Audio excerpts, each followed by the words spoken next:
Hey guys, it's Jouelzy, and I know it's like, where's VEDA at? Girl, how you gonna do a video every day but not do a video for like 3 days? What's going on with your life? Where you been at? To be having these days where I just want to lay in the bed and do nothing but listen to Anderson .Paak. Maybe I had like 1 or 2 or 3 of those days. Maybe it was just that deep. Okay, let's just get into it, girl, because this has been a hot ass mess. If you wonder about the hair on my head, it is Tony Daly. I don't know if the coupon code, which is Jouelzy for 10% off, still works, but girl, this is the Gabe wig.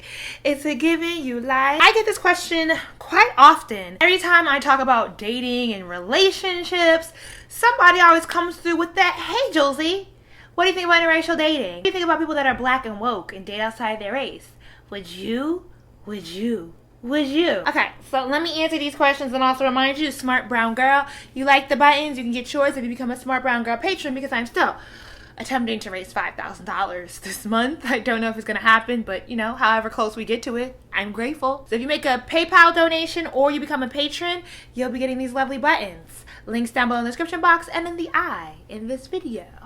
Okay, I will date anybody who's darker than me because I want to have brown babies. I don't need to have any see-through transparent sons with Chris Brown issues. I'm just not trying to deal with that. The interesting thing is that brown people of the world are just oppressed all over it. Oftentimes due to oppression, we tend to be the most insular or ethnocentric when it comes to dating outside of our ethnicity or our culture, because being an oppressed people often means you'll have your culture snatched from you or attempted to be taken from you, or your people have attempted to be wiped out, like there has been some sort of pogrom against you, and therefore the strongest way to hold together that culture and to stand firm is to marry inside of your community. You see this happen quite often through the African diaspora. One of the easiest things to look at probably is the Igbo people of Southeast Nigeria, who are very, after living in Houston for a year, which is mini Biafra.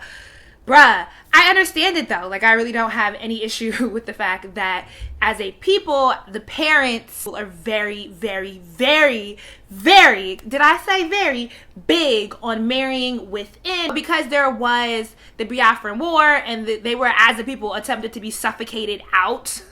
Like, really, they tried to starve these people out of the country, that therefore to, you know, kind of push back and reaffirm their culture and keep the cultural values like the language, the food, the dress. What's the easiest way to pass that along? By marrying within your own culture. And so I understand that. And for me, it's kind of the same in that even though I say brown person, yeah, I do want to marry another black person because it's just such a strong part of my identity. I don't find pink dick attractive. Sorry. You know, think about who are the brown people of the earth. It's like, okay, so Southeast Asians, like Indian people. Indian people are low-key, I don't even want to say they're racist, but yeah, I mean, they ain't really fucking with black folk though. Weird though how the black and brown people of the world will be super insular about dating our own, specifically like our own ethnicity and our own people of our own culture. We won't deal with other brown or black folk outside of our culture, but we will like deal with the white people. It's a little interesting. But yeah, I mean, if you could find me an Indian man, he gotta be South Indian because I need that deep melanin. Even though I don't really find silky, the silky. Yeah, I mean, I done went through so much trauma about having highly textured hair that I am insistent that my children, like, we not falling into the traps of the baby hair brigade. No, but yeah, that's a bit shallow. That's like trivial, right? But if you could find me a man, a South Indian who's Americanized, because I don't be understanding accents. It'd be like, what? Huh? I'm that ignorant ass American. Like, can you repeat yourself? What you say? And I know that gotta get on a person's nerves. Like, I know that has to be annoying. Like, bitch, clean your ears out. No, really though, my ears are not self-cleaning. I really can't hear you though. I'm sorry. Understand that I'm black and I'm woke. He can't be a misogynist, but he can still be the head of the household though. But he has to understand we got like a 40-60. You know, that's another thing. Woo! Bruh, because when I was in Ghana, I got a whole lot of, oh, you are definitely American. And I'm like, what? Just because, you know, I assert myself as a woman? Like, the oppression of women outside of America? Appreciate how other cultures believe that 2 families are getting married. Like, I think that's a great idea. I just don't appreciate how the idea that the marriages have to stay together rests on the shoulder of the women, because the men can get away with whatever they want to get away with. That, yeah, I mean, that's a little bit rough when you be like, I mean, yeah, bruh, but like, yeah, I mean, find me a South Indian man that got that good Hyderabad biryani. What? Bruh. I will learn how to speak Gujarati real quick. We could do that. Yes, absolutely. Obviously, I'm not opposed to dating somebody from sub-Saharan Africa. But again, the gender roles thing is an issue. We'll also have to have a discussion about the food, and that dried fish seasoning is just not coming into my house.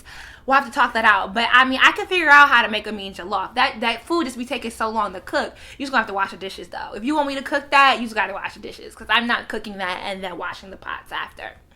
Not happening. I do get this question a lot about how do I feel about black folks who are woke or who talk about a lot of issues that impact black people and them having white significant others. And my response is like, why do I care? Am I in her uterus and her coochie in her bed? Like, she's still black. I mean, I honestly, and I'm prefacing this as a she, because oftentimes I feel like you're asking me about other YouTubers, and then every now and again you're asking me about black celebrities. And I will admit, I have a full-on bias.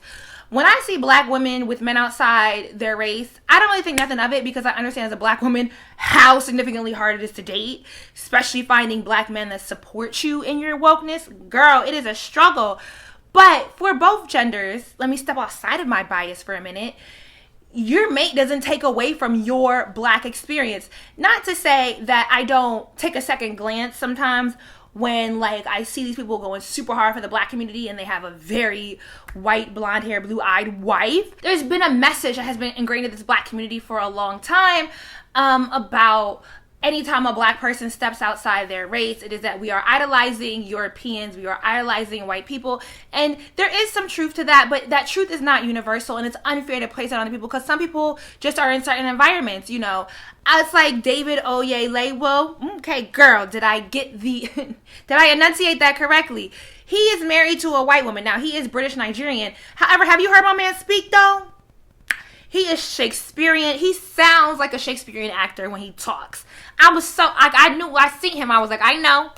I already know. You probably met her in theater school. Guess where they met at? In theater school. When you're in that environment, that's what you're surrounded by. I don't have an issue with it. As long as you're not dating outside of your race as a castration to your own heritage. I mean, don't forget who your mama was. And I pushed you out they coochie was black. So don't go slandering her name just because you happen to be in love with somebody who don't look like your parent. No matter how much I might be inclined to wish that they were with a black person, one, I gotta check myself, like, why am I so concerned? And they still walk this earth on a day-to-day basis as a black person. O.J. Simpson should have already taught y'all that just because you marry white don't mean that you all of a sudden become white. My nigga got snatched. He had to come back to the black woman to save him real quick. Did you not watch O.J. 30 for 30? I feel like black love is alive and strong, and I don't expect any one individual to uphold the identity of black love. And if you feel like black love doesn't really exist, I think you need to update your Wi-Fi connection, sis. That one person that you want to be mad at because they have a white wife or a white husband, girl, why are you worried about them? Be worried about yourself. Go wash your linens. You know what I mean? When the last time you changed your bed sheets? I don't even know why that popped in my head, but that's like my response to somebody. Like, if somebody wanted to check me because I ended up with a non-black person, I'd be like, okay, go wash your bed sheets and don't worry about mine.